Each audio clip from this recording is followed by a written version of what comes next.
नमस्कार मित्रों, मेरा नाम है अभय सिंह और आपका स्वागत है आपके अपने YouTube channel current affairs for exam में। आज स्वतंत्रता दिवस की आप सभी को हार्दिक बधाइयाँ। चलिए आज दिनांक 15/8/2025 की प्रश्नावली शुरू करते हैं। एशिया रग्बी अंडर 20 सेवेंस 2025 में पुरुषों का खिताब किस टीम ने जीता है? आपके ऑप्शंस हैं हांगकांग, चीन, मलेशिया, इंडोनेशिया। इसका सही जवाब है हांगकांग। हांगकांग ने बिहार के राजगीर में श्रीलंका को हराकर एशिया रग्बी अंडर 20 सेवेंस 2025 का पुरस्कार जीता है।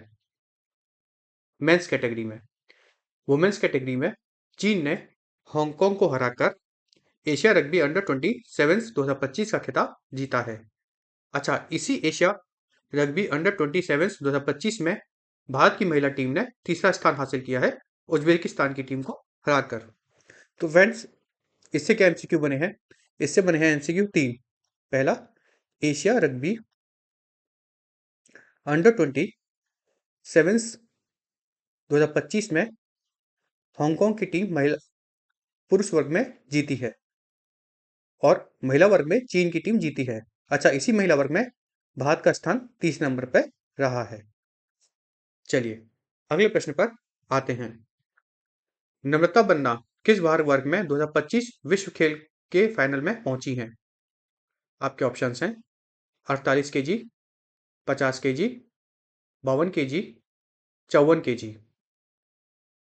इसका सही जवाब है 52 केजी। नम्रता बन्ना ने फाइनल में पहुंचकर भारत के लिए विश्व खेलों में पहला वुशु पदक हाल ही में जीता है। उन्होंने सेमीफाइनल्स में फिलीपींस की क्रिजेन कोलेडो को 2-0 से हराया है। इससे पहले ऋषभ यादव ने इन्हीं खेलों में पुरुषों में कंपाउंड तीरंदाजी में कांस्य पदक जीता था। चलिए अगले प्रश्न पर आते हैं। पहली Asia Pacific mid amateur championship में भारत की टीम का नेतृत्व कौन कर रहा है?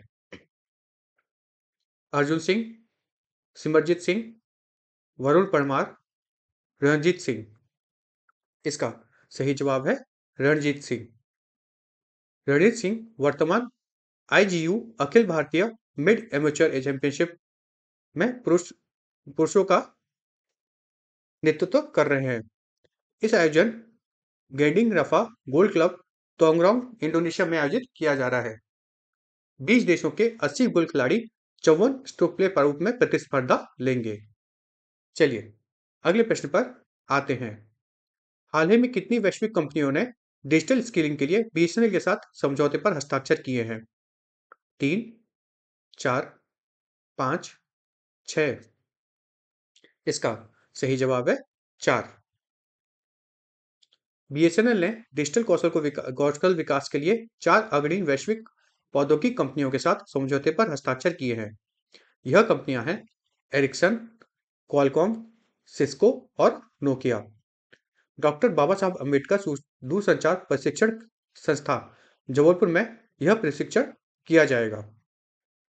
चलिए अगले प्रश्न पर आते हैं।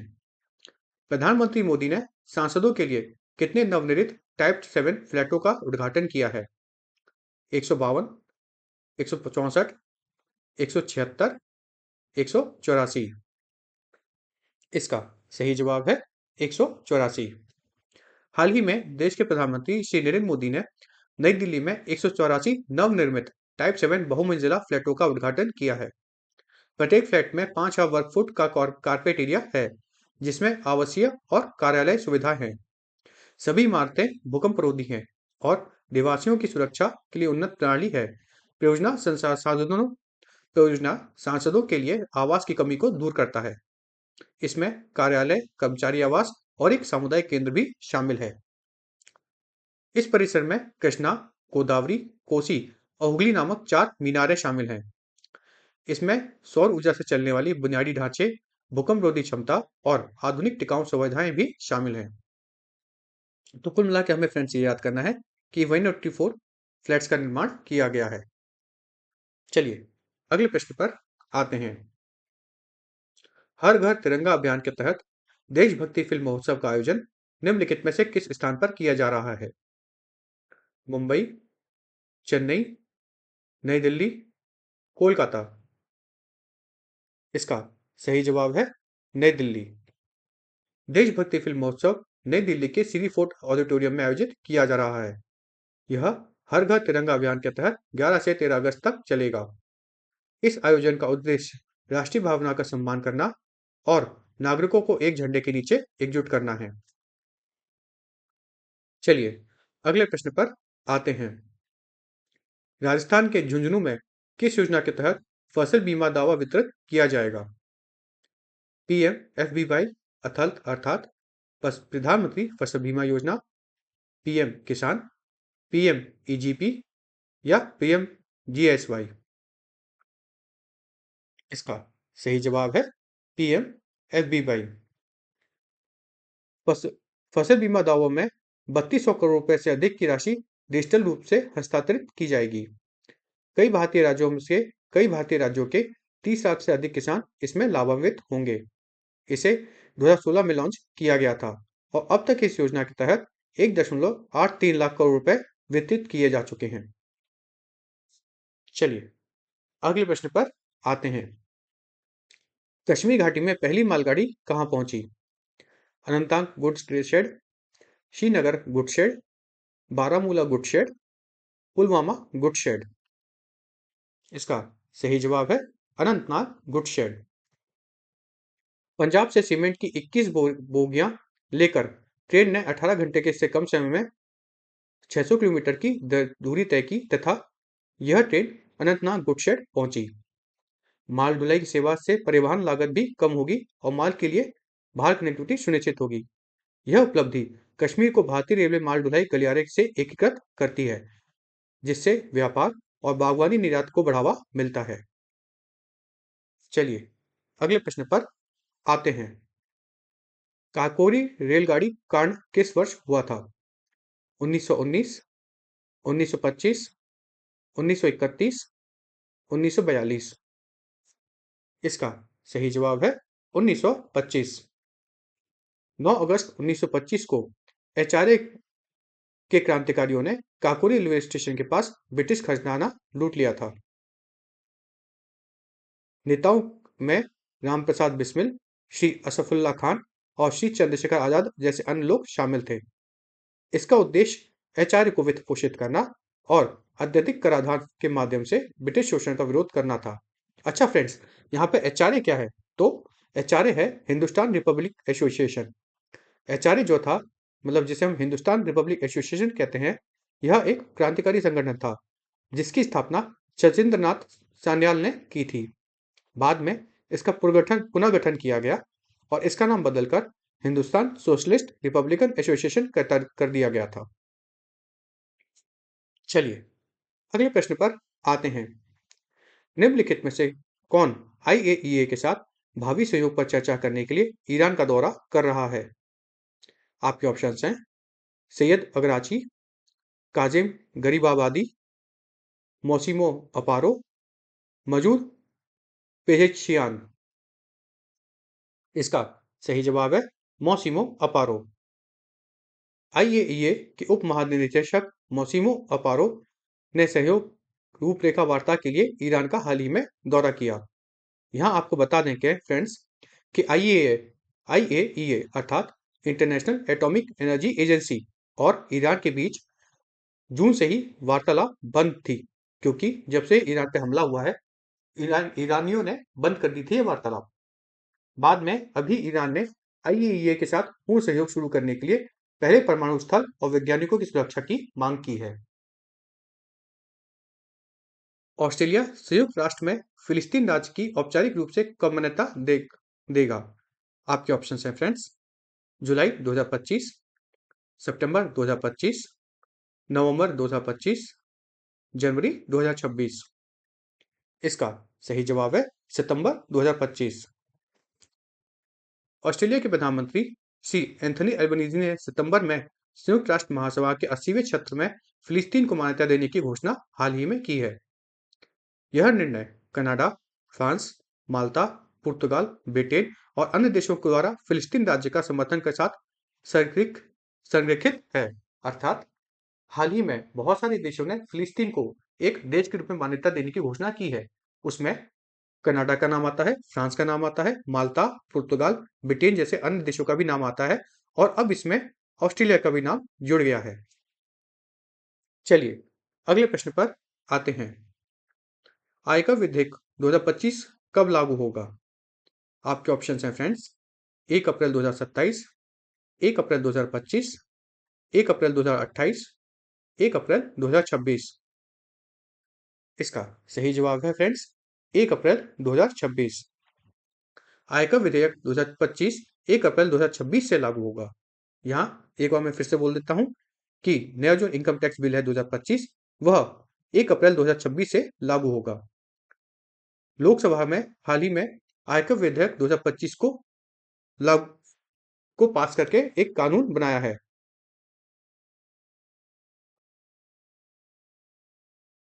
इन विधेयकों का उद्देश्य कर कानूनों को सरल बनाना और विवादों को कम करना है और भारत की कर प्रणाली को आधुनिक बनाना है। फ्रेंड्स, अगर आपसे पूछा जाता है कभी किसी भी इंटरव्यू में या किसी एग्जाम में, तो आप यह बता सकते हैं कि कर कानूनों को सरल बनाना, विवादों को कम करना और भारत की कर प्रणाली को आधुनिक बनाना है किसका लक्ष्य? आयकर विधेयक 2025 का। आयकर विधेयक 2025 6 दशक पुराने आयकर अधिनियम 1961 का स्थान लेगा। फ्रेंड्स, ये भी आप याद कर लीजिए कि जो आयकर विधेयक 2025 है, यह पुराना आयकर अधिनियम 1961 का स्थान लेगा।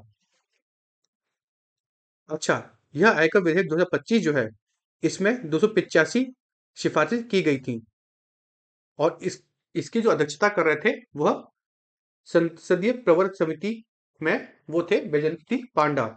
इनका नाम याद कर लीजिए क्योंकि आयकर विधेयक जो 2025 है यह इंपॉर्टेंट है। इससे रिलेटेड कोई भी क्वेश्चन कहीं से भी आ सकता है। अच्छा, इन्होंने क्या क्या सुधार किए हैं? इनके प्रमुख सुधार थे उच्च छूट सीमा, सरलीकृत भाषा और युक्ति संगत टीडीएस टीसीएस प्रावधान। यह मैट और एएमटी प्रावधानों को अलग करता है और पेशेवर के डिजिटल भुगतान अधिदेशों का विस्तार करता है। अब फ्रेंड्स, ये मैट और एएमटी क्या है तो इसके बारे में आपको बता देता हूं कि मैट होता है न्यूनतम वैकल्पिक कर अर्थात मिनिमम अल्टरनेट टैक्स और एएमटी होता है अल्टरनेट मिनिमम टैक्स। मैट जो होता है वह कंपनियों तक सीमित रहता है और एएमटी उन गैर कंपनियों कॉर्पोरेट संस्थाओं पर लागू होता है जो कटौती का दावा करती हैं और केवल पूंजीगत लाभ से अर्जित एलएलपी को इससे छूट दी जाएगी। चलिए अगले प्रश्न पर आते हैं। गोवा विधानसभा में अनुसूचित जनजातियों के लिए कितनी सीटें आरक्षित होंगी? 2, 3, 4, 5। इसका सही जवाब है 4। संसद ने विधानसभा सीट पुनर्समायोजन के लिए गोवा एसटी प्रतिनिधित्व विधेयक 2025 पारित किया है। फ्रेंड्स, ये नया बिल पारित हुआ है तो आपको इस बारे में पता होना चाहिए। गोवा एसटी रिप्रेजेंटेशन बिल 2025 2001 में अनुसूचित जनजाति जो गोवा में थी वो 566 थी, जिसकी जो अब बढ़कर 1.5 लाख हो गई है। इसलिए अभी अनुसूचित जाति के लिए जो एक सीट आरक्षित थी, अनुसूचित जाति के लिए पहले एक सीट आरक्षित थी तथा अनुसूचित जनजाति के लिए कोई भी सीट आरक्षित नहीं थी। अब इस गोवा एसटी रिप्रेजेंटेशन बिल 2025 के तहत जो अनुसूचित जाति है उसके लिए एक सीट आरक्षित की गई है और अनुसूचित जनजाति के लिए 4 सीट आरक्षित की गई हैं। यह विधेयक चुनाव आयोग को गोवा की 40 सदस्यीय विधानसभा में अनुसूचित जनजातियों के लिए 4 सीट आरक्षित करने का अधिकार देता है। इसका उद्देश्य संविधान के अनुच्छेद 332 के तहत अनुसूचित जनजातियों की प्रभावी भागीदारी और लोकतांत्रिक प्रतिनिधित्व सुनिश्चित करना है। ये अनुसूचित जनजातियों का रिप्रेजेंटेशन करता है। अच्छा, कौन से अनुच्छेद के तहत? अनुच्छेद 332 याद कर लीजिएगा फ्रेंड्स। चलिए अगले प्रश्न पर आते हैं। मुंबई में IOAA 2025 में कितने छात्र भाग ले रहे हैं? आपके ऑप्शंस हैं 256, 288, 396, 415। इसका सही जवाब है 288। खगोल विज्ञान और खगोल भौतिक का पर 18वां अंतर्राष्ट्रीय ओलंपियाड मुंबई में शुरू हुआ। इसका आयोजन होमी भाभा विज्ञान शिक्षा केंद्र TIFR द्वारा किया जा रहा है। Tata institute of fundamental research. पर्यवेक्षक के रूप में घाना सहित 64 देशों के रिकॉर्ड 288 छात्र इसमें भाग लेंगे। कार्यक्रम में सिद्धांत अवलोकन, आकाश मानचित्र पढ़ना, डेटा विश्लेषण, तारामंडल और टीम राउंड शामिल हैं। चलिए अगले प्रश्न पर आते हैं। 11 अगस्त 2025 को संसद ने कितने विधेयक पारित किए? 6, 7, 8, 9। इसका सही जवाब है 8। 11 अगस्त 2025 को विपक्ष के विरोध के बीच संसद ने हाल ही में 8 विधेयक पारित किए। लोकसभा ने आयकर और कराधान कानून संशोधन सहित 4 विधेयकों को मंजूरी दी थी। राज्यसभा ने 2 विधेयक पारित किए और मणिपुर से संबंधित 2 विधेयक लोकसभा को वे लौटा दिए।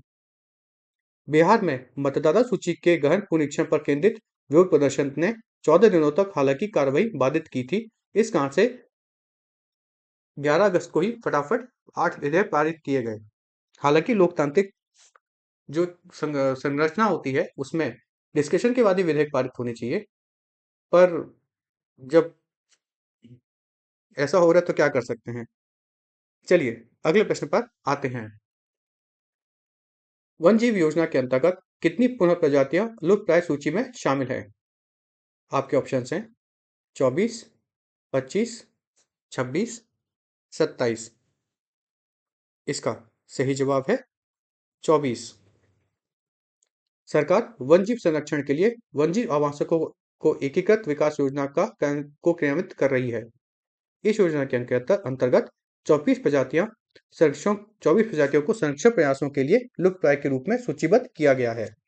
यह राज्यों और केंद्र शासित प्रदेशों को संरक्षण और संघर्ष प्रबंधन के लिए वित्तीय सहायता प्रदान करता है। चलिए अगले प्रश्न पर आते हैं। मर्चेंट शिपिंग बिल 2024 किस वर्ष के अधिनियम को प्रतिस्थापित करेगा? 1956, 1958, 1960, 1962। इसका सही जवाब है 1958। मर्चेंट शिपिंग बिल 2024 पुराने मर्चेंट शिपिंग एक्ट 1958 को की जगह लेगा। फ्रेंड्स याद कर लीजिए, मर्चेंट शिपिंग बिल 2024 जो है वह मर्चेंट शिपिंग एक्ट 1958 की जगह लेगा। इस विधेयक का उद्देश्य भारतीय नौवहन का विकास करना और व्यापारिक समुद्री यातायात की कुशलतापूर्वक बनाए रखना है। यह भारतीय नौवहन कानूनों को अंतर्राष्ट्रीय समुद्री संधियों और सम्मेलनों के तहत दायित्वों के अनुरूप बनाता है। चलिए अगले प्रश्न पर आते हैं। सरकार ने किस वर्ष विकासशील भारत का लक्ष्य प्राप्त करने का लक्ष्य रखा है? 2035, 2040, 2045, 2047। इसका सही जवाब है 2047। प्रधानमंत्री श्री नरेंद्र मोदी के लक्ष्य ने 2047 तक लोगों के सहयोग से भारत को विकासशील देशों में शामिल करने का लक्ष्य बनाए रखा है। भारत की अर्थव्यवस्था 2014 में नाजुक दर से बढ़कर विश्व में 5वीं सबसे बड़ी अर्थव्यवस्था बन गई है। मेट्रो रेल का विस्तार 5 से 24 शहर तक हुआ है और नेटवर्क आकार में दुनिया भर में तीसरे स्थान पर भारत पहुंच गया है। चलिए अगले प्रश्न पर आते हैं। निम्नलिखित में से किसने रक्षा सहयोग बढ़ाने के लिए सेना प्रमुख जनरल उपेंद्र द्विवेदी से हाल ही में मुलाकात की है? साइमन स्टुअर्ट, मार्क केली, जॉन हॉवर्ड, पीटर डंटन। इसका सही जवाब है साइमन स्टुअर्ट। ऑस्ट्रेलिया सेना प्रमुख लेफ्टिनेंट जनरल साइमन स्टुअर्ट ने नई दिल्ली में भारतीय सेना प्रमुख से हाल ही में मुलाकात की है। यह चर्चा क्षेत्रीय स्थिरता के लिए रक्षा सहयोग और सैन्य भागीदारी बनाने पर केंद्रित रहेगी। साइमन स्टुअर्ट आगरा की 50वीं पैराशूट ब्रिगेड और ताजमहल का भी दौरा करेंगे। चलिए अगले प्रश्न पर आते हैं। INS उदयगिरी का निर्माण निम्नलिखित में से किस शिपयार्ड में किया गया था? GRRC, CSL, LNT, MDL। इसका सही जवाब है MDL। INS उदयगिरी और INS हिमगिरी को 26 अगस्त को विशाखापट्टनम में नौसेना में शामिल किया गया। INS उदयगिरी का नाम निर्माण MDL। अच्छा, MDL क्या है फ्रेंड्स? मैजागॉन डॉक्स लिमिटेड, इसका फुल फॉर्म है, द्वारा किया गया था। और INS हिमगिरी का जो निर्माण है वह GRSC द्वारा किया गया था। GRSC क्या है friends? Garden reach ship builders limited. और दोनों ही परियोजनाएं जो है ये 70A स्टेल्थ फ्रिगेट के अंतर्गत आती हैं। INS उदयगिरी नौसेना के युद्धपोत डिजाइन ब्यूरो द्वारा डिजाइन किया गया 100वां जहाज है। चलिए अगले प्रश्न पर आते हैं। प्रधानमंत्री श्री नरेंद्र मोदी ने रूसी राष्ट्रपति व्लादिमीर पुतिन से किस तारीख को हाल ही में बात की थी? 8 अगस्त, 11 अगस्त, 14 अगस्त, 15 अगस्त। इसका सही जवाब है 8 अगस्त। देश के प्रधानमंत्री श्री नरेंद्र मोदी ने 8 अगस्त को रूसी राष्ट्रपति व्लादिमीर पुतिन से यूक्रेन संकट पर बात की थी। इससे पहले उन्होंने यूक्रेन के राष्ट्रपति व्लादिमीर जेलेंस्की से भी टेलीफोन पर बात की थी। भारत ने संघर्ष के शीघ्र एवं शांतिपूर्ण समाधान के लिए अपनी दृढ़ स्थिति दोहराई थी। फ्रेंड्स, आज की प्रश्नावली यही समाप्त होती है। चलिए आज जो हमने पढ़ा उसको रिवीजन कर लेते हैं। प्रधानमंत्री मोदी ने 8 अगस्त को राष्ट्रपति पुतिन से यूक्रेन संकट पर बात की। बिहार के राजगीर में पुरुष वर्ग के फाइनल में हांगकांग ने श्रीलंका को 33-0 से हराया। किसमें फ्रेंड्स हराया था? मैंने आपसे बताया था ये डाटा। उन्होंने हराया था एशिया रग्बी अंडर 27 2025 टूर्नामेंट में। और इसी टूर्नामेंट में जो है चाइना ने हांगकांग को महिला वर्ग में हराया था। और इसी टूर्नामेंट में महिला वर्ग में भारत ने तीसरा स्थान हासिल किया था। नम्रता बत्ता ने फाइनल में पहुंचकर भारत के लिए विश्व खेलों में पहला वुशु पदक जीता है। फ्रेंड्स, ये नाम याद कर लीजिए, MCQ में आएगा आगे, ऐसा मेरा मानना है, क्योंकि यह बहुत बड़ी उपलब्धि है। रणजीत सिंह वर्तमान IGU Akhil Bharatiya mid amateur champion हैं। BHL ने डिजिटल कौशल विकास के लिए 4 अग्रणी वैश्विक प्रौद्योगिकी कंपनियों के साथ समझौते पर हस्ताक्षर हाल ही में किए हैं। प्रधानमंत्री श्री नरेंद्र मोदी ने नई दिल्ली में 184 नवनिर्मित टाइप 7 बहुमंजिला फ्लैटों का हाल ही में उद्घाटन किया है। देशभक्ति फिल्म महोत्सव नई दिल्ली के सीरी फोर्ट ऑडिटोरियम में आयोजित किया गया। फसल बीमा दावों में 3200 करोड़ रुपए से अधिक की राशि डिजिटल रूप से हाल ही में हस्तांतरित की गई। पंजाब से सीमेंट की 21 बोगियां ट्रेन लेकर 18 घंटे से कम समय में 600 किलोमीटर की दूरी की, कहां के लिए? कश्मीर में अनंतनाग गुज डिपो के लिए। 9 अगस्त 1925 को HRA के क्रांतिकारियों ने काकोरी रेलवे स्टेशन के पास ब्रिटिश खजाना लूटा था। IAEA की उप महानिदेशक मासिमो अपारो ने के सहयोग रूपरेखा वार्ता के लिए ईरान ने का दौरा किया।